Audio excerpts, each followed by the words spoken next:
سنة 2013 بيفوز الصفاقسي التونسي ببطولة الكونفدرالية الإفريقية على حساب مازيمبي الكونغولي عشان تأهلوا البطولة دي لماتش السوبر الإفريقي ضد بطل إفريقيا وقتها النادي الأهلي. في الماتش ده بيظهر باك شمال لابس الرقم 10 وشارة القيادة، بتلاقيه واقف على أي كرة ثابتة ودايما موجود في مناطق غريبة على مركزه جوه الملعب وبيشكل منها خطورة. بعد ما تقدم الأهلي في نتيجة الماتش 2-0 بتيجي ضربة جزاء للصفاقسي التونسي في الدقيقة 62، وكالعادة بيقف عليها علي معلول ويسجل هدف وقتها خلى جماهير الأهلي قلقان على الماتش. الأهلي اللي مش في أحسن أحواله والصفاقسي صاحب جيل قوي جدا.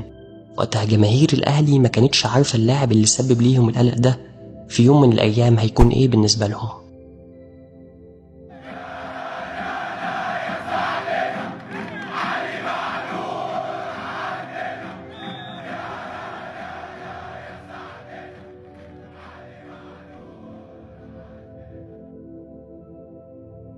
في مدينة صفاقس يوم 1 يناير 1990 اتولد علي بن محمد معلول في مدينة شغوفة بكرة القدم وفيها عدة أندية أهمها النادي الصفاقسي.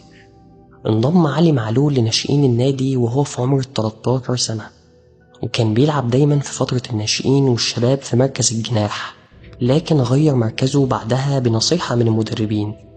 في موسم 2009 بيتصعد علي معلول للفريق الأول وبيبدأ ينافس على مركزه داخل الفريق مع لاعب كان كابتن من كباتن الفرقة اسمه فاتح الغربي. شوية شوية علي معلول بدأ ياخد مكانه في الفريق وكمان في منتخب تونس. في الفترة دي بدأت تتكون ملامح جيل تاريخي في النادي الصفاقسي بلعيبة زي فخر الدين بن يوسف، فرجاني ساسي، طه ياسين الخنيسي، وطبعا القائد علي معلول. شارك معلول في الموسم التاريخي 2012-2013 اللي حصدوا فيه بطولة الدوري اللي غايبة من 8 سنين عن النادي من أيام جيل سابق كان قوي في الصفاقسي، الجيل اللي لاعب الأهلي على نهائي أفريقيا 2006. في نفس الموسم الصفاقسي قدر يكسب الكونفدرالية الإفريقية على حساب مازيمبي في النهائي عشان الجيل ده يقدر يعمل واحدة من المواسم التاريخية للنادي. ويجي الموسم اللي غير فيه علي معلول كل حاجة، موسم 2015-2016.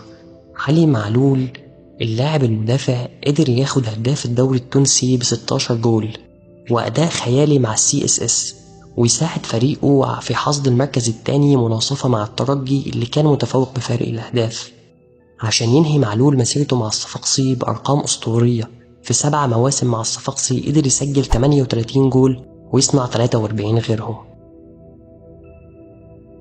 مطالبات جماهيرية كبيرة، الكل بيتكلم عن مركز الأهلي مش عارف يعوضه من أيام سيد معوض والجيل الذهبي. أرقام علي معلول في آخر مواسمه خلت جماهير الأهلي تقارنه بلاعبيها في الموسم 2015-2016، واللي كان أكتر من سجل للأهلي مليك أفونة ومؤمن زكريا ب12 جول، حتى لو قارنته باللاعب صاحب الضربات الثابتة عبد الله السعيد كان مسجل 11 جول بس. علي معلول اللي كان مسجل 16 جول خلى جماهير الأهلي تفكر بطريقة تانية عن مركز الباك الشمال. يوم 25 يوليو 2016 يجي يوم تنفيذ إدارة الأهلي رغبة الجماهير، علي معلول في النادي الأهلي، علي معلول بالقميص الأحمر. أول ظهور لعلي معلول كان في نص نهائي كاس مصر 2016 قدام إنبي. وقتها قدم معلول ماتش كبير وضح فيه ذكائه الدفاعي وخطورته الهجومية اللي قدر إنه يخلص بيها الماتش بأسيست لسعد سمير في الدقايق الأخيرة ويقسم التأهل للنهائي.